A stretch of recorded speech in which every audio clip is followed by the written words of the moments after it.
Thank you. Just cool it. I had this.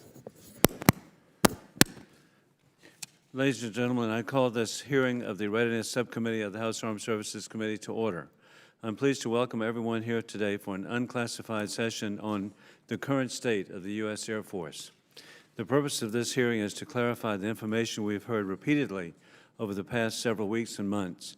We have received briefings and hearings from leading national security experts, testimony from all of the service vice chiefs, the Department of Defense's quarterly readiness report to Congress, and the Government Accountability Office assessment of the military's readiness recovery. We've also recently heard from both the U.S. Army and the U.S. Navy on those services' current state of readiness. Each briefing and hearing further confirms that our services are indeed in a readiness crisis. I reiterate my belief that the first responsibility of the federal government is to provide for the security of its nations, to accomplish for citizens what they cannot do by themselves. Therefore, it is our responsibility as members of the subcommittee to continue to better understand the readiness situation of the United States Air Force, to understand where we continue to take risk, and to understand the plan to recover readiness ability. I would like to welcome the distinguished panel of senior leaders of the U.S. Air Force, the U.S. Air National Guard, and the Air Force Reserves present today. This afternoon, we are honored to have with us Lieutenant General L. Scott Rice, U.S. Air Force Director, Air National Guard, Lieutenant General Maryanne Miller, U.S. Air Force, Chief of Air Force Reserve and Commander, Air Force Reserve Command, and Major General Scott D. West, U.S. Air Force Director of Current Operations and Deputy Chief of Staff for Operations, Headquarters, U.S. Air Force. I thank each of you for testifying today and look forward to your thoughts and insights as you highlight the current state of the U.S. Air Force. I now return to our ranking member, Delegate Congresswoman Madeleine Bardallo of Guam, for any remarks she may have. Thank you very much, Mr. Chairman, and thank you to the witnesses for being here this afternoon. General Rice, I would also like to thank you again for your January visit to the territory of Guam, and welcome to General Miller and General West. We have had airmen from all 4 squadrons deployed over the past year, and as you know, our men and women of the Guam Air National Guard are keeping busy, and I know they appreciate your support, and of course, there is significant investment and activity at Andersen Air Force Base, which will require continued attention as the most strategic American base in the Pacific region. I would also like to note my appreciation that each component of the Air Force is represented today, given that we had to reschedule the reserve component discussion last year. While some challenges, such as critical skill shortages, affect each component, they do so differently. So it is essential that we receive perspectives from each of you to fully understand the Air Force's state of readiness. This is the third in a series of hearings we have held in this subcommittee on the state of the military departments. However, the Air Force is unique in that the demand for its units has increased in recent years while the service has shrank. While we will certainly discuss pilot shortages, I am also interested to learn about where recruiting and retention challenges are facing other critical specialties. The new administration has proposed a significant increase in military spending, the majority of which is theoretically to help build back readiness in the short term. However, it is not clear that the Department of Defense has a coherent view to do so in the long term. And I will be interested to hear about the Air Force's plan to meet both its near and long-term readiness and monitor the progress. I am concerned that without careful attention, existing challenges could be compounded as we are likely to continue to sustain high operational tempos. So again, ladies and gentlemen, I look forward to our discussion here today, and I again thank you to our witnesses for being here and for your service to our great country. Mr. Chairman, I yield back. And thank you, Congresswoman Bardallo, for your extraordinary service. We will now have opening statements, beginning with General Rice, and proceed, and we look forward to your testimony today. Thank you, sir. Chairman Wilson and Ranking Member Badillo and the distinguished members of the committee, thank you for inviting me here today to join the active component in the Air Force Reserve in the discussion about the United States Air Force readiness. First, I would like to express my sincere appreciation to the men and women of the Air National Guard for their hard work, professionalism, and dedication to serving this great nation. Day in and day out, we have 105,700 uniformed Guard airmen as well as civilians serving with great distinction and patriotism as they help defend the homeland and support America's national security interests around the world. I also want to thank you for your support of the Air National Guard and its important mission. Today, the Air National Guard, as an operational reserve, continues to be exceptionally capable and effective in its global warfare, warfight, and domestic roles. The complexities and uncertainties of the strategic environment underscore the importance of ensuring that the Air National Guard is resourced to respond successfully to the nation's growing reliance on its capabilities. We ask a lot of our people, and it is my job to ensure our airmen have the resources and training to do the jobs we ask them. Readiness is my first priority, followed second by 21st Century Guard airmen, with modernization and recapitalization third. Our lines of effort in these areas will enable the successful accomplishment of the National Guard's core mission sets of fighting America's wars, protecting and defending the homeland, and building domestic and global partnerships. Readiness is more than isolated priority within the Air National Guard. Improved readiness implicitly includes advancement in my two other priorities. The Air National Guard undertaking two lines of effort. The Air National Guard is undertaking two lines of effort to improve readiness. First, we are working to increase end strength and effective manning. As you know, end strength alone does not tell an accurate story about readiness.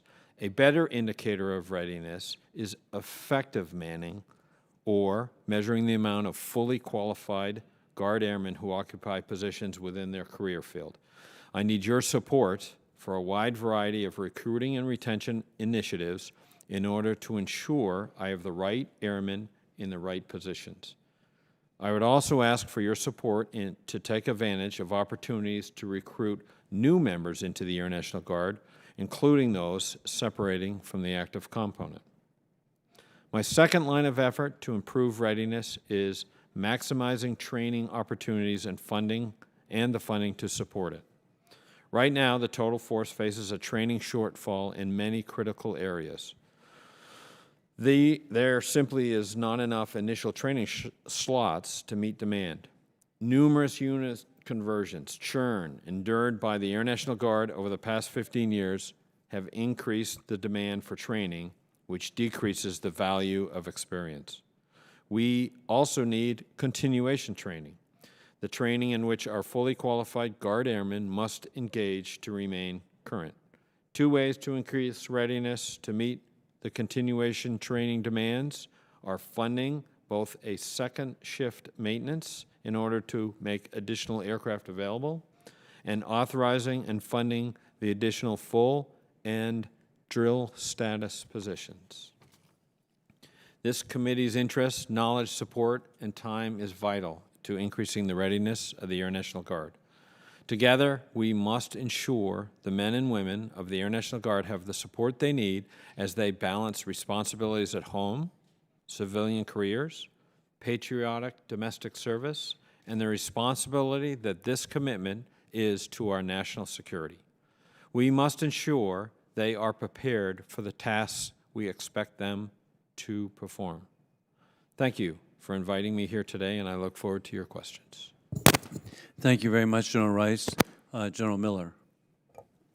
Chairman Wilson, Congresswoman Badillo, and members of the subcommittee, thank you very much for the opportunity to address you on the readiness of the Air Force Reserve.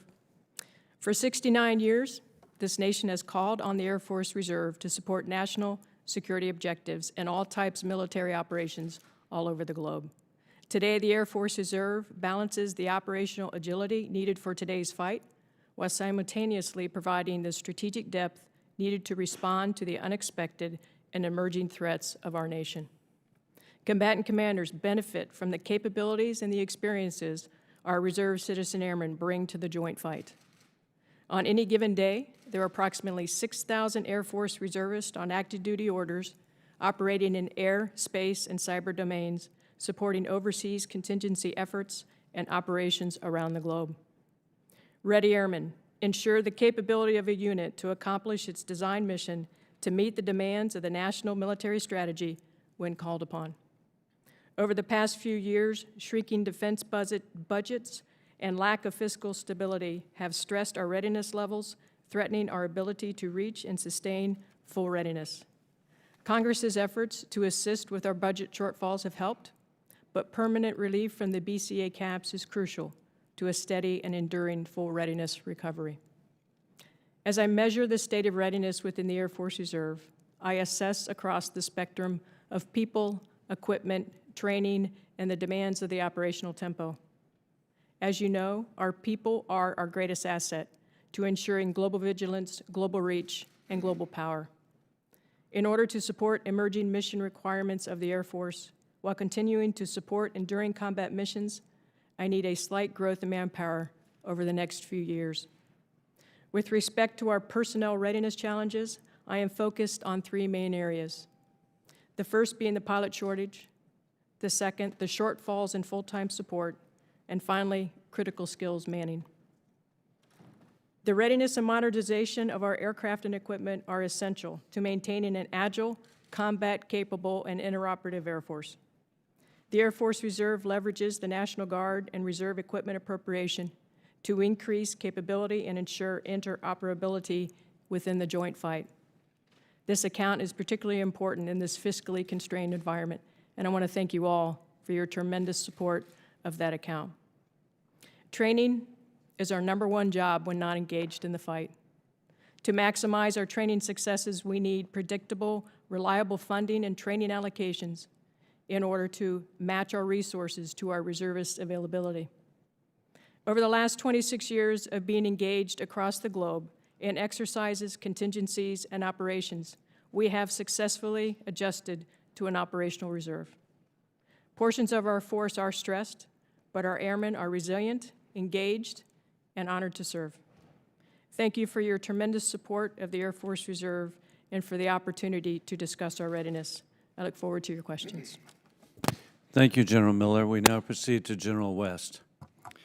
Chairman Wilson, Ranking Member Bordillo, distinguished members of the Subcommittee on Readiness, thank you for conducting this hearing and allowing me to join the leadership of the Air National Guard and Air Reserve Command in testimony on readiness.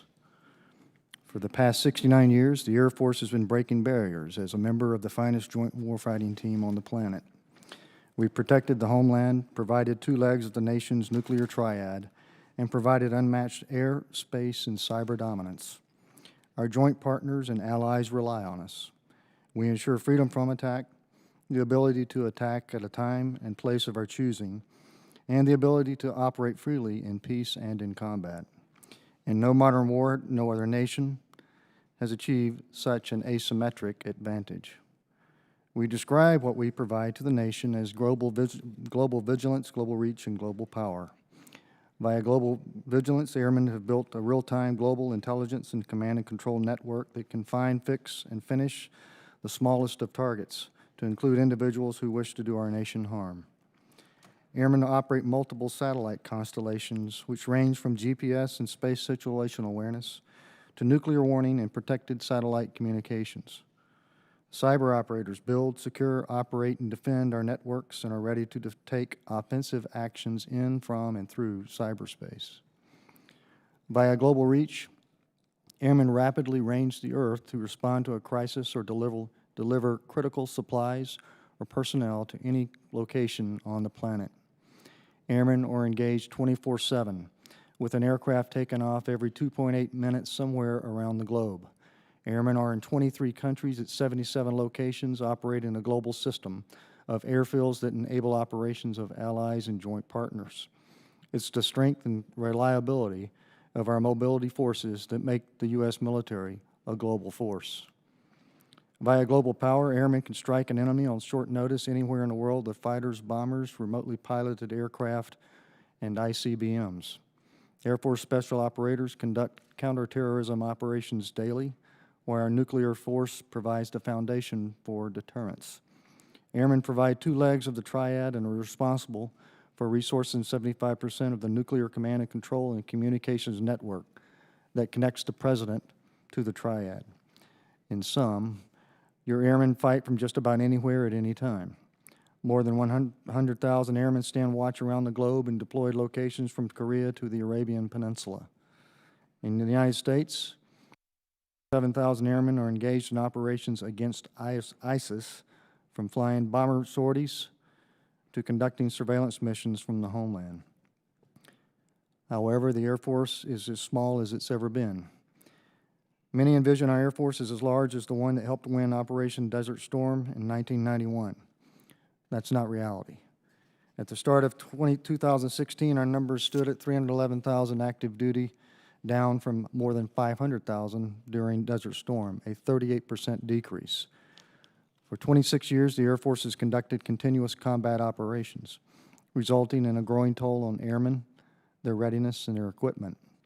That 1991 force, which featured 134 fighter squadrons across the active, Guard, and Reserve, has gradually declined to a total of 55 operational fighter squadrons today. We've become more reliant on our civilians for critical mission support. Though we'll increase the force to about 321 in 2017, that size will be too small for the myriad tasks that America's airmen perform around the world every day. Over this same time period, the Air Force has also reduced its aircraft inventory from 8,600 to 5,500. And today, the average aircraft is 27 years old. The nation faces today a resurgent Russia, a rising China, powered by new warfighting approaches and modern weapons. We keep a watchful eye on North Korea, Iran, and other hotspots around the globe. Accordingly, current budget levels and Budget Control Act restrictions will force the Air Force to continue to make trade-offs between force structure, readiness, and modernization, all while potential adversaries close the technological gap in critical warfighting areas. Our nation needs to increase its investment in the Air Force's force structure, readiness, and modernization.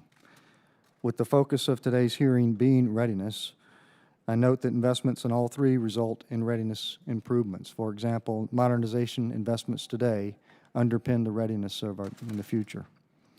Nonetheless, to begin to improve readiness now and attain manning levels that match requirements, the Air Force must increase its active duty, Guard, and Reserve in strength to include growing the active duty in strength to 350,000 over the long term. Assessing and retaining more airmen is the first step to improve our readiness. Today, we need congressional support for an FY17 appropriation and amendment that accelerates our readiness recovery. Repeal of the Budget Control Act and predictable future funding are critical to rebuilding military readiness, a priority of our Secretary of Defense. The Bipartisan Budget Act was extremely helpful, and on behalf of the airmen who serve our nation, thank you for your support. I look forward to your questions. And thank you, each of you. And we'll now begin with 5-minute sections for each person, and Margaret Dean will maintain our time. Even before we begin, I want to thank each of you in a different way. The Air National Guard is so special in the district that I represent with the McEntire Joint Air Base. I grew up in Charleston, and I know how important the reserves are there. And then, General, when you mentioned 1991, it brought back extraordinary memories of a state Senate colleague, Phil Levinas, who was a pilot in 1991, the victory there in the Persian Gulf War. So each one of you really have made such a difference for our country. Thank you very much. General Rice, I understand the Air Force is looking to retire the F-15 CD fleet as a cost-saving measure and try to fill the air superiority role with F-16s. Clearly, these are two different types of aircraft with different capabilities. What would replacing the F-15CD fleet with F-16s, would this have a negative impact on air superiority? Is there a risk with this decision? There's a risk in changing any of our force structure decisions, but specifically on the F-16 with the F-15, there are capabilities we can add and provide on the F-16 that will provide us a gap as we try to go into the future. So overall, our readiness and then our protection of the U.S. Will change, but I think overall we will be okay. And so this could be addressed? Yes, it could be addressed. And General West, providing today's hearing memo is a copy of the Air Force's aircraft availability numbers.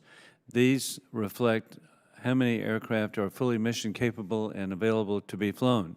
All but one aircraft type model failed to meet that requirement in the last quarter. In fact, I understand that just this morning, 2 B-1 aircraft were scheduled to respond to a clear and present danger in North Korea, yet only one aircraft was able to be successfully launched. For too long, the dictatorship in North Korea has become emboldened, testing weapons and missiles, but also testing and expanding their ballistic missile capability. And I've introduced bipartisan House Resolution 92 to address the issue of sanctions on North Korea. Can you please explain to us the impact of nearly every type of Air Force aircraft failing to achieve the aircraft availability targets? Does this have impact on our strategic response? Yes, sir, it does. It has impacts on our ability to recover readiness. As I said in my prepared statement, that the average age of our fleets is 27 years old. That range from the oldest, which is J-Stars, down to our newest acquisition, which is F-35s that have just joined the fleet. Given that the age of the aircraft and parts obsolescence and the fact that older aircraft tend to fail in newer ways, it's more difficult to make them available for training, which affects our readiness. Coupled with our shortage of maintainers to be able to generate sorties to improve our readiness and enable us to train for full spectrum operations, it exacerbates the issue with sustaining older fleets with less than required manning in order to achieve the readiness levels that we need to. As to continuous bomber presence in Guam, we've done that for years. We'll continue to do that in Guam. And it's important that we do that not only for dissuasive reasons in the Pacific, but also to assure allies. We conduct exercises and training events with allies and partners in Guam on a routine basis. We'll continue to do that with appropriate funding. So it's important that we be able to generate the sorties when we want to have the effect that we want to have on the day and the time of our choosing. And it's more difficult to be able to rely upon that when the systems we operate can't be generated in a timely manner. And thank you for responding.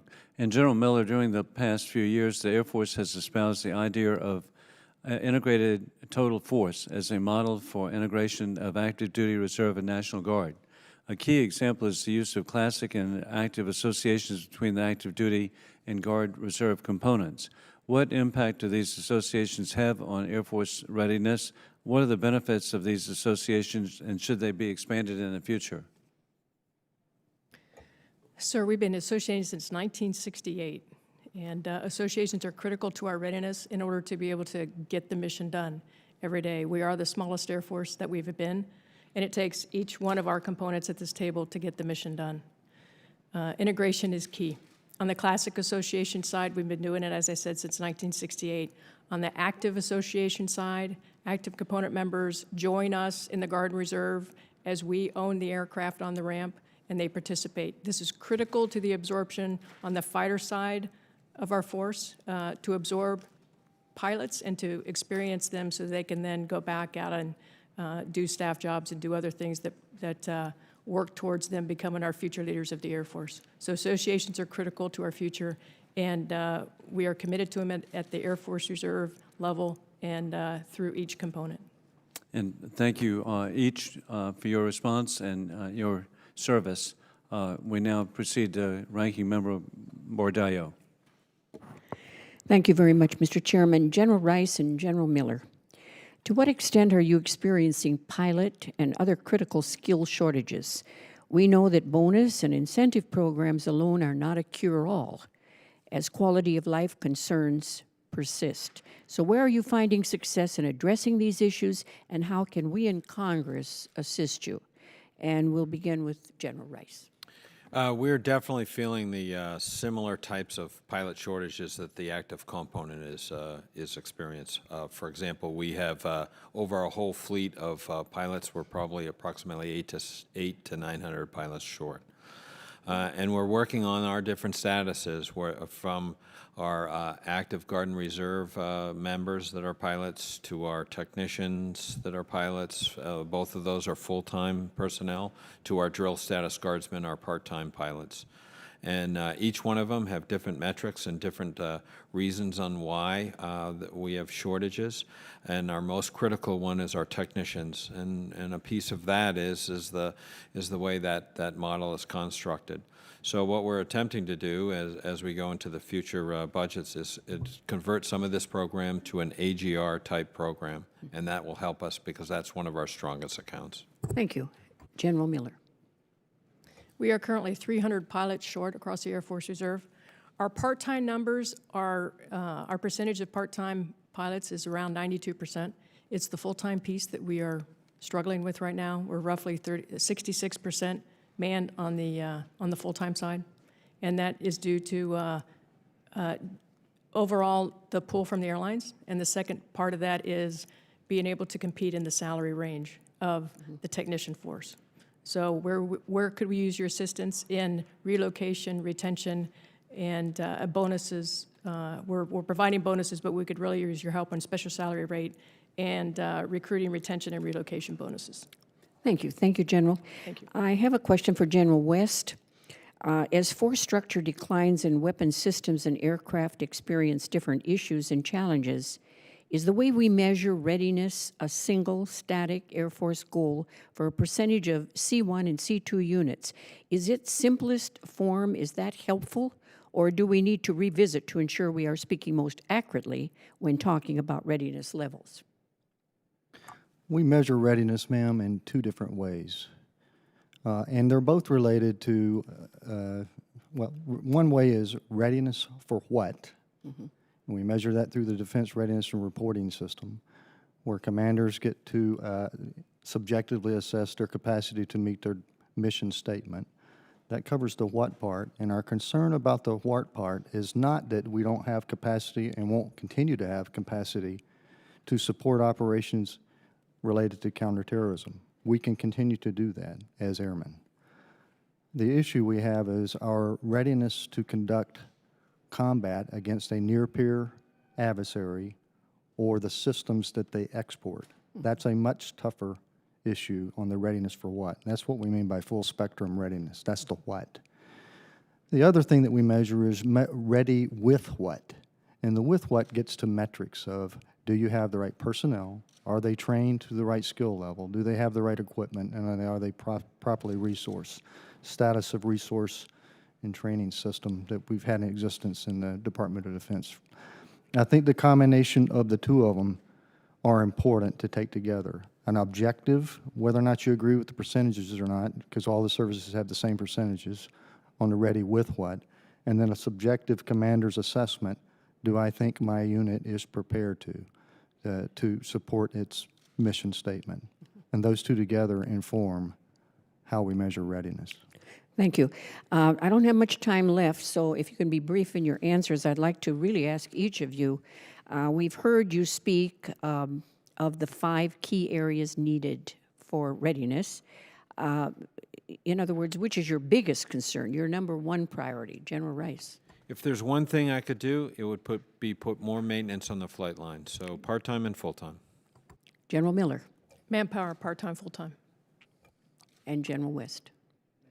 Manpower, ma'am. Thank you. And Mr. Chairman, I still have 22 seconds, but I'm yielding back. Excellent questions again. We can count on the ranking member. Thank you very much. We now proceed to Congressman Austin Scott of Georgia. General West and General Rice, in the joint testimony, you mentioned the C2ISR platform and specifically the E-8C JSTARS aircraft. General West, could you explain how or why it is so important to the Joint and Combatant Commanders' needs? And then General Rice, could you give us some input on how we or the Air Force Program Office could accelerate the acquisition process, and what do you think the process should look like? JSTARS has and will continue to have and provide an important capability to provide battle management, command and control, and provide an all-weather ground-moving target indicator capability to be able to detect enemy movements on the ground. That will not, the demand for that from combatant commanders, I do not see that will diminish. And from my point of view, as I see it, two parts to that question on the acquisition process and then how we would accelerate it. I'm not really well versed because I'm not an acquisition person. So most of that I will take for the record and say, how do we accelerate this? I'll push that to the record and say we can get back to you on that. The other piece, though, on acquisition is I think the Air Force is in a good place right now, and moving forward, we've made the decision to fundamentally support the mission requirements that General West just talked about.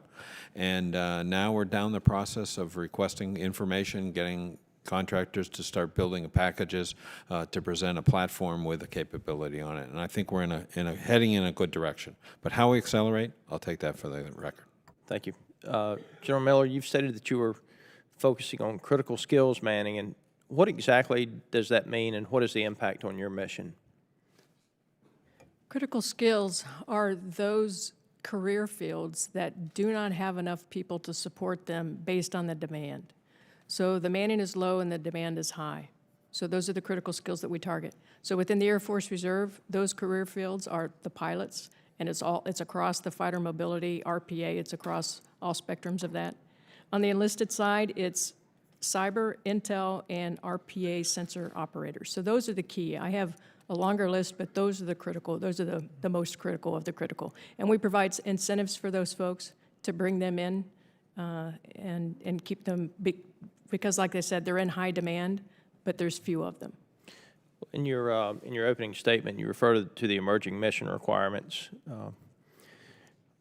growth in manpower over the next few years in those areas, emerging mission areas for the Air Force Reserves. What do you see the volume of that growth being, and in what particular areas? We would really, first of all, like to get our manning documents up to 100% to meet that wartime readiness requirement.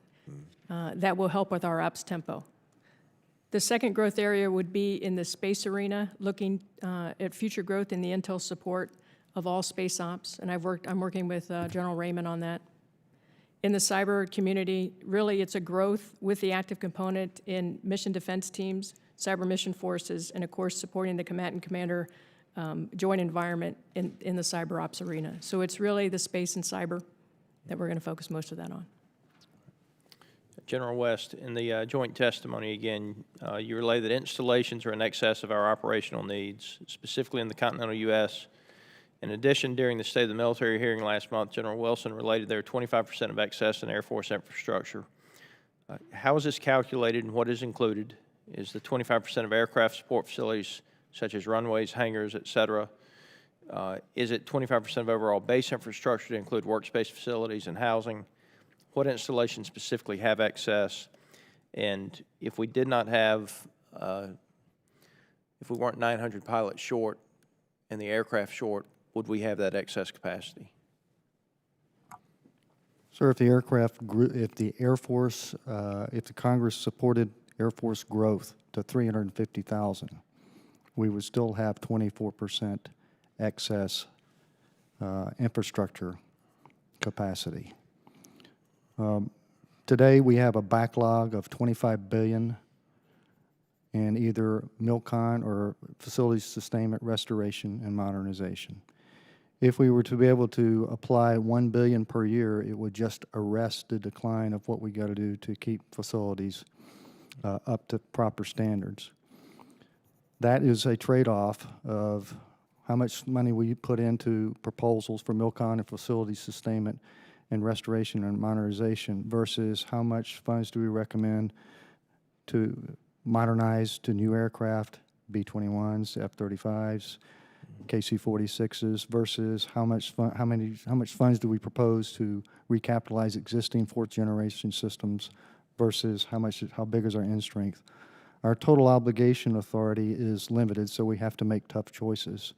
That's why in the comments, I think that our vice made, we'd recommend that another round of base realignment and closure be initiated by Congress. Ma'am, gentlemen, thank you for your service. Mr. Chairman, Thank you very much, Congressman Scott. We now proceed to Congressman Salud Carbajal of California. Thank you, Mr. Chairman and Ranking Member, and thank you to all the generals that are here presenting to us today. I have the honor of representing Vandenberg Air Force Base, home to the 30th Space Wing, where the Joint Space Operations Center and Joint Functional Component Command for Space are located, and where various launch operations take place. In your joint testimony, all of you have stressed the importance of U.S. ability to effectively operate within the space domain. However, I have some concerns in terms of the lack of investment we are making in space, especially as space has to compete with other Air Force priorities, such as more aircraft. There is a concern that the Air Force is not investing enough in the research and development area, and we are losing the talent pool that we need to maintain space superiority. I would like to hear from you on what steps the Air Force is taking to ensure Vandenberg Air Force Base, actually, I'm losing my sheets here, on what steps Vandenberg is taking to ensure that readiness in space, including sustaining a strong space industrial base. I'll start with answering actually a very narrow piece of that. The Air National Guard supports space operations in a number of places, but our forte is that surge to war capability. As space evolves into a benign environment, to a contested environment, the Air National Guard is very much a piece of that. And so as we build capability, and as General Miller talked about, one of her first priorities is space, that's among our first priority as well, to provide combat-ready airmen to the enterprise and the agency to provide all these capabilities with space. Thank you. Congressman, space is certainly a priority for me.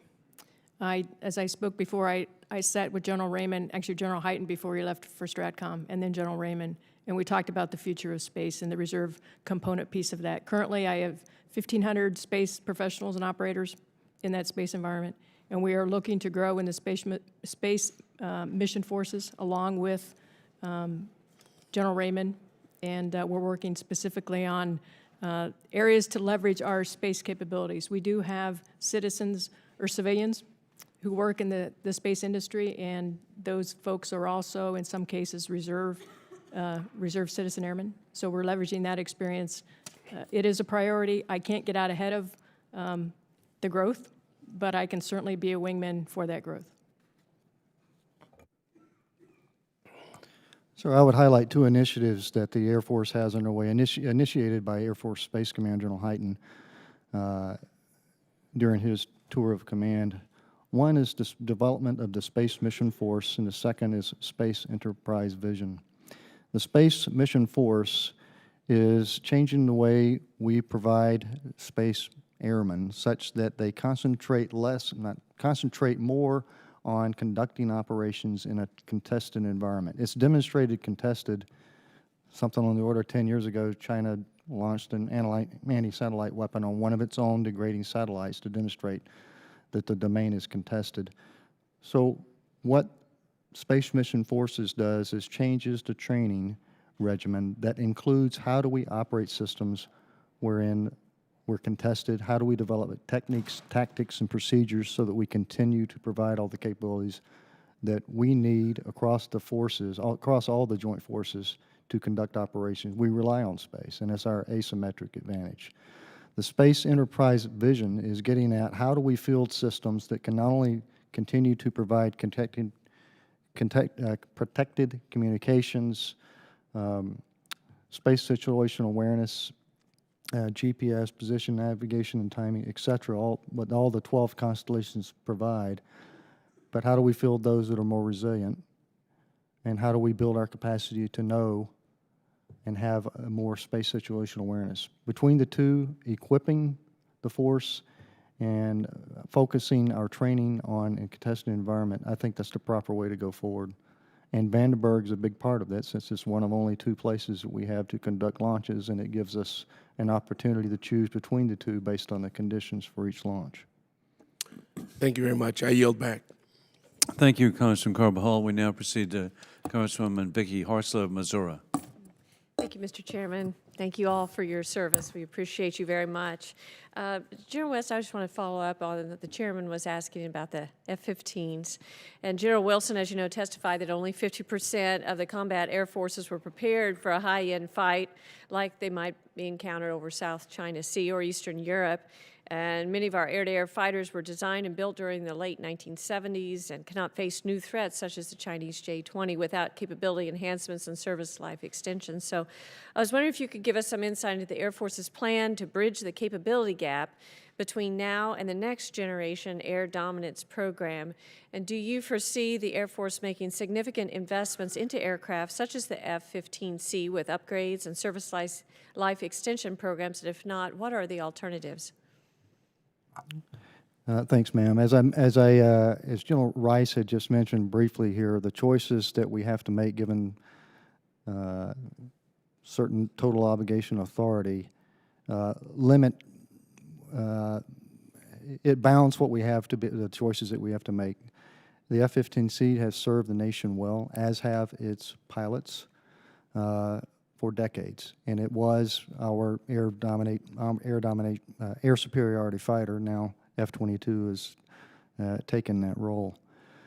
We do have capacity in the F-16C community to recapitalize it with an improved radar to serve the same function as the F-15 has done, and thereby reduce the different systems that we have to sustain and operate, and that makes it more efficient so that we can make other choices either for modernization or grow in strength without having multiple different systems to maintain.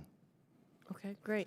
And I wanted to follow up also on both General Rice and you, General West, talked about the maintainer issue, and that's something that I've been very concerned about too, is the shortfall there. So, you know, one Fox News report said there's 4,000 aircraft maintainers short vital parts. So how have these shortfalls affected the Air Force's ability to generate the necessary forces to meet mission requirements? And do these shortages still exist? And if so, how does the Air Force plan to address them? Those shortages definitely exist. Sure. And fundamentally, what we're doing now is we've built a maintenance model to maintain our flying aircraft, and as the aircraft age and get older, they require more maintenance, and we haven't changed that model. And we've underfunded those to meet the Budget Control Act and sequestration limits. So accordingly now, we're asked, do you need more money, and where would you put it? I'd put it in maintenance, and I put it in maintenance in 2 ways. One is to fill out our manning documents as they are existing now, and then I would even add more authorizations on top of that and fill those out as well. And I'm asking not only for the authority to increase that manning, but the funding to fund that and the authorization. And also at the same time, I'm asking for the authority and the authorization to increase our overall manning of the Air National Guard to grow from roughly 106,000 to 110,000. Most of that I will put into maintenance to flush this out and add more maintenance, more hours on the jets to keep those jets flying at a higher rate. Very good. Joe West. Ma'am, we appreciate the support that Congress has given us to be able to address our maintenance shortfalls. Mm-hmm. Absent filling our manning documents for maintenance, it's difficult for us to generate the sorties on a trained fast enough basis. But as something General Rice said earlier, it's not just having the maintainers, it's having them in the right position, but more importantly, what we've got to be able to grow to is that mid-career non-commissioned officer who's been in the service 8 to 10 years, has done a lot of troubleshooting, has seen a lot of issues, and has experience to guide our newly assessed maintainers on how to solve problems as quickly as possible. That's why it takes us long to get where we're fully ready. Sure. That's why I'm a fan of the reserves and the guards. They help bring that component in. General Miller, you want to add anything? We are roughly 400 maintainers short. Our stress is on the part-time side. I'm nearly 100% man. It again is on the full-time side, that technician force, because the draw there is I can't compete from a dollars perspective with the commercial or civilian industry on that. Sure, and as a former teacher, my husband and I own a farm equipment dealership, it's just very difficult to find people interested in being technical skills going. Do you see that, having trouble with recruiting new people? If you have the funds to have more manning, are there enough people out there interested in going into becoming maintainers? Yes, ma'am, I think it is, because there's Good. a sense of patriotism that still exists in our younger generation. Good. And they want to join not only for patriotic reasons, but there's a lot of benefits that you can Yeah. get education and so forth when you come into the military that they may Absolutely, not be that's able to very afford. encouraging. I'm glad. Thank you. My time's up. Appreciate it. And thank you, Congresswoman Horsell. We now proceed to Congresswoman Tulsi Gabbard of Hawaii. Thank you, Mr. Chairman. Aloha and welcome. Lieutenant General Rice, it's good to see you. My question is about National Guard pay status. Obviously, the National Guard has a very unique role to play on many different levels, and what has gone along with that is a wide variety of duty and pay statuses, whether it's a traditional drill status guardsman, a dual status technician, active guardsman, as well as other various state and federal statuses. Can you speak to your view on whether or not this large number of different statuses impacts the overall readiness of the Guard? Should it be simplified? Would it help? And if so, how should that be done? I definitely think it adds complexity to our organizations. Not only does the pay status diverge among different statuses, there's whole different authorities that come with each one. Our dual status technicians are under great stress. They don't carry the protections that an active Guard and Reserve and AGR member might have. So accordingly, I would like to simplify the program, and indeed I am starting down the path to say it seems that AGR status is a less costly status for us, where in the past it was more. So now that it is a less costly and it's a more aligned with the duty status of a Title X member that's on active duty, I'm leaning and moving and driving our agency in that direction. How do your tags feel about this move? There's tags that sit on both sides of the fence because the Army is even a little bit different than the Air Force. So the Air Force, the tags lean towards, yes, let's move to a more AGR force. The Air Force tags? The Air Force tags. No, all tags in dealing with an Air Force program. And then all tags in dealing with an Army program need the split because there are still authorities differences, and the benefits and value of authorities in both is of interest. But for the Air Force program, for all tags, they're leaning towards an AGR program. Okay. And so it's possible or likely perhaps that there would be a different, some changes made perhaps to the Air Force side, but not the Army side. Correct, and it's all about percentages, where I'm 25,000 technicians, 14,000 AGRs. I'm moving towards flipping that so that I have more AGRs than I do technicians. It's going to save the government money overall, and it's going to reduce my duty status and complexities. Thank you. Lieutenant General Miller, all of you've spoken about the manning shortages and the stress that places on readiness and some of the challenges of recruiting. Given cyber, intel, and some of these other high pilots, for that matter, areas where it's high demand and also high competition with the private sector, what are some of the tools that you folks are looking at in being able to recruit, given you're never going to be able to compete monetarily? You know, we were talking about yesterday that recruiting is really not the issue. We can get them in the door. On the active component side, they're coming into the Air Force, they're coming into pilot training. On the reserve side, I fill all my quotas with that. It's retaining them. So it's a retention issue. Once we get them in and get them trained, then only 17% of the active component go to retirement. And in assessing 11 Fs last year for the Air Force Reserve, and actually an average over the last 5 years, we've assessed on the 11F, which is the fighter pilot, around 23% of the pilots getting off of the active component. Overall, 11 Ms, which are the mobility pilots, we assess roughly 33% of those, almost equivalent to the Guard, actually. Our accessions are almost equal with them for folks coming off. The accessions rate for pilots coming off the active component has decreased 6% over the last couple of years, and the trend is down. So they're affiliating less with us, and they're not getting to retirement, but they're leaving the Air Force early and then proceeding to the airlines. So it's not getting them in the door; it's keeping them and getting them to affiliate. I guess then the question is the same then, you know, what are some approaches, or do you conduct exit surveys to try to understand why folks are leaving? Is it purely financial? Is it, you know, the high op tempo? Is it, you know, well, what are the things that are causing that to It's a happen? balance between, it's a little bit of both. It's the ops tempo in some weapon systems. It's the draw of the airline, because the airline has increased the pay over the last few years, and we just can't keep up with that. We can't match that. I think 4 areas that, well, I'm going to be redundant just a little bit, but we focus on production, absorption, retention, and requirements between the 4 of them. We'll put forward initiatives for your consideration that relate to our increased capacity for production across active and reserve components. Same thing with absorption across the components. Thanks for the help with retention efforts for the bonus, but I think just important with retention has to do with capacity to train, so that you have a sense that I'm actually good at what I joined the Air Force to do. And finally, with requirements, we limit where we focus on the line first to be able to execute combat operations, which means we don't man staff positions as heavily as we were able to, and that the staff suffers for not having rated experience. Thank you. Thank you, Congresswoman Gab. We now proceed to Congresswoman Martha McSally of Arizona. Thank you, Mr. Chairman, and thank you all for your testimony. I had another line of questioning. Maybe I'll get to round 2, but I feel like I've heard some breaking news here today, and I want to just make sure I understand.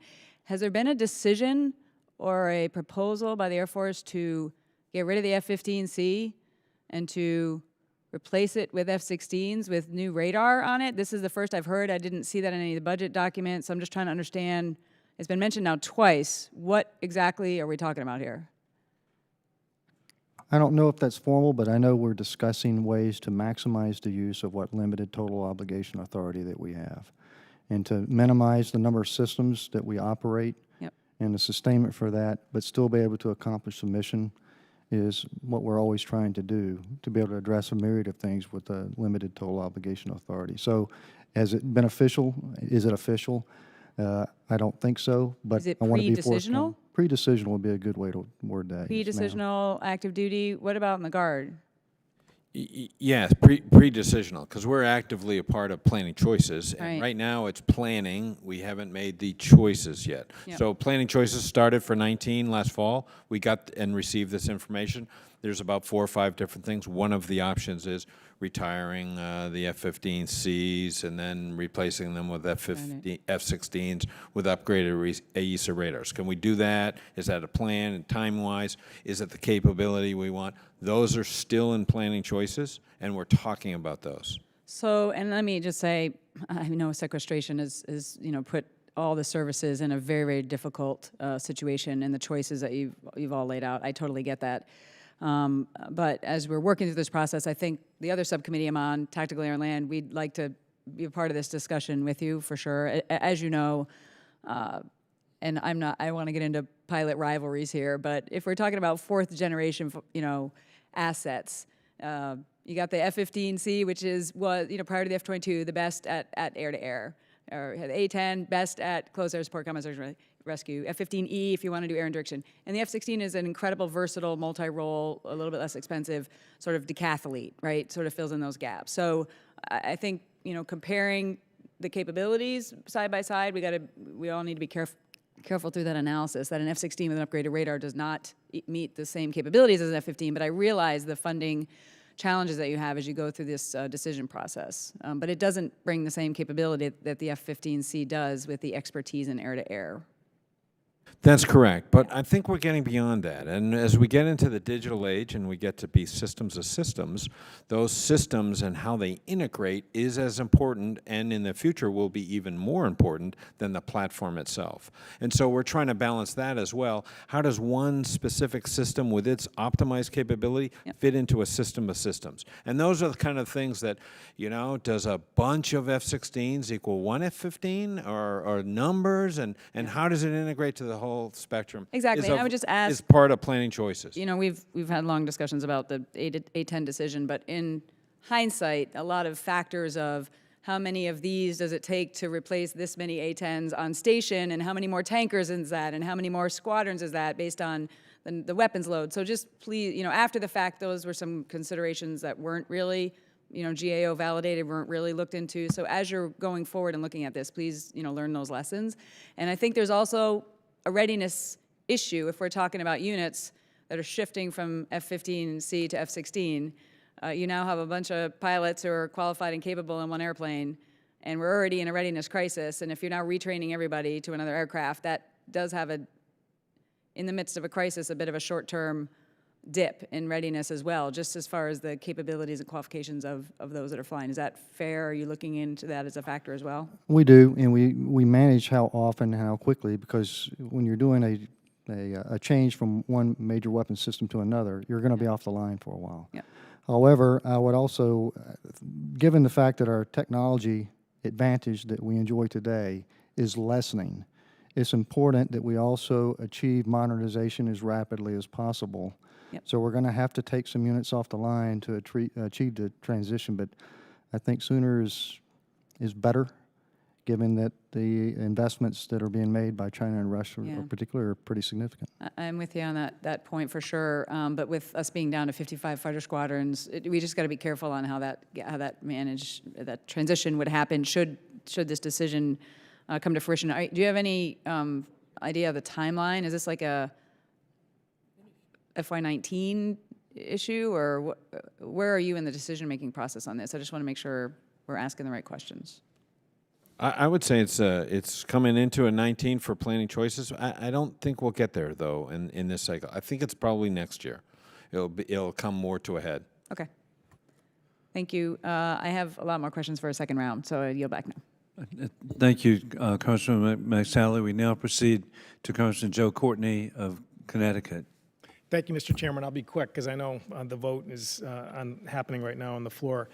Again, thank you to all the witnesses for your testimony, which I read, but I just kind of had to jump in from other stuff going on here. I just wanted to really quickly touch on the C-130 program, which again, Sea-Power and Readiness negotiated over the last couple of years with the NDAA, and then with the budget, the AMP 1 and 2 modernization, moving it up in terms of, I just wonder if you could just sort of, in public, talk about, again, the Air Force's commitment to moving forward on that and how it's doing.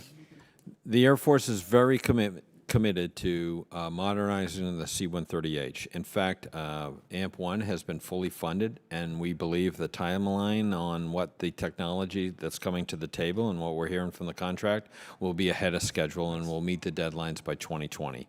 AMP-2 is not fully funded, but it's definitely fully committed to. That's outside the fight-up, most of that, so we've definitely laid in the right kind of money now during this fiscal budget, and that program is well on track. I believe that will also come in early and underfunded. I mean, under cost as well. So that's also in good shape. Great. Ahead of schedule, under budget. Those are under budget. That's the word I was that's looking right. for. Those are good messages. So with that, Mr. Chairman, I'll yield back. Thank you, Congressman Courtney. We now proceed to Congressman Rob Bishop of Utah. All right, I'll get this in so we can both ask these questions in here today. Look, everything we ask is parochial. Obviously, I have Hill Air Force Base, which has F-16s and F-35s, and the Utah Test and Training Range, which I consider, a world-class national asset. If you don't, tough. It still is a national asset. However, with the new F-35s, advanced, modernized electronic warfare threats, I'm making the assumption that our test and training range need to be updated as well, even though we are simply suffering from the effects of years of maintenance backlog as well as deferred upgrades as time goes on. So I'm assuming that's a given, that we need to do that. Can you just tell me how the overall issue of test and training ranges modernization fits into the Air Force's future budget? How significant, where does it fit, where are you going with it? And you got to do it in 30 seconds or less. I Yeah, think you'll Mr. see West. something, yes, sir. I Thank think you'll see something in our budget submissions to address our operational and test training infrastructure that addresses not only what we have on the ranges, but also what we can do via simulation and virtual systems as well. That'd be helpful. Yeah, the recent red flag, I think the 34th Squadron did a 15-to-1 kill ratio down there. Obviously, what is the need for an adversary air for training purposes, and what is the Air Force's long-term strategy to provide that kind of training? Largely contractual in the short term. Longer term, we'll look to, after we get our operational forces filled with manning, then longer term, I think we'll look at making that blue suit again. But in the short term, Manpower comes first. manpower for blue suiters for operational and then training support will be contracted. Thank you. I appreciate that. Trent, you got 3 minutes. Go for it. Thank you, Mr. Chairman, and thank you. I just have a brief, I represent Columbus Air Force Base in Mississippi, and I know some of you have probably trained there, or most people go through there at some point in time. No, that was good. My primary concern, I'm also a serving National Guardsman, and I'm a traditional guy, one of those non-AGR, non-technician guys that I think are the heart and soul of our entire reserve component. We have to have all three of those things. The right mix is important. But I'm concerned about a program now that transfers equipment, specifically airplanes, from one unit to another, specifically from National Guard or Reserve units to active component units based on usage, in which the same people determining what type of usage that they have are also making the decision of which assignments and which use, how often you get to use those aircraft. Are y'all familiar with what I'm talking about, General West? Because that really concerns me that the same person would decide we're going to transfer airplanes based on usage requirements, but we're going to also control who gets to use what and which contracts people get and which one go to civilian and those kind of things. Are y'all aware of that? Yes, sir. I am definitely aware of that. And the fleet management program has a good side and a bad side. And some of the devils in the details that could come out on the bad side, if you move older aircrafts all to one unit through this fleet management program, that could be a bad side. But the good side of what fleet management does is, if you think about older aircrafts have to retire when they get to a certain life, end of their life and certain hours on the airframe. And if that happens sooner in some units because their ops tempo is higher and they start falling off and retiring, and yet we have others that have 20, 30, 40, 50 years left in their life, we'll have too much of a dispersion in the fleet. So we do need to narrow down the time in the fleet from something like some of our fleets, for example, the C-17 fleet, as we manage that C-17 right now, has a 50 to 60 year time frame when the first plane hits its end of life to the last plane. And we can't have our units that are out orphaned at the 50-year point with just a few aircraft. So we need to squish that time down to like 20 years and move some of the older ones around, mix them in with the newer ones, and do that. And making sure we do no harm with the capability of the aircraft and the unit itself. Just a final comment, Mr. Chairman. I just think it's very important that we not wind up with all the old model equipment in the Guard and Reserve and all the other stuff wind up somewhere else. I think it's important that we look and smell alike across the board, that our active, Reserve, and National Guard all look the same with the same types of equipment, and that we don't go back to being a strategic reserve as opposed to an operational reserve. And I yield back, Mr. Chairman. I couldn't agree more, sir. And thank you, Congressman Kelly. Thank each of you for being here today. We're actually voting right this second. Before we leave, I do have a question for the record. How does a full year CR impact the readiness of the Air Force? How does it impact service members, and how does it impact families? Additionally, Congresswoman McSally has additional questions that she'll be providing for the record. And at this time, I want to thank Ms. Zine again for her service here, and again, thank each of you for being here in your service for our country. We are adjourned.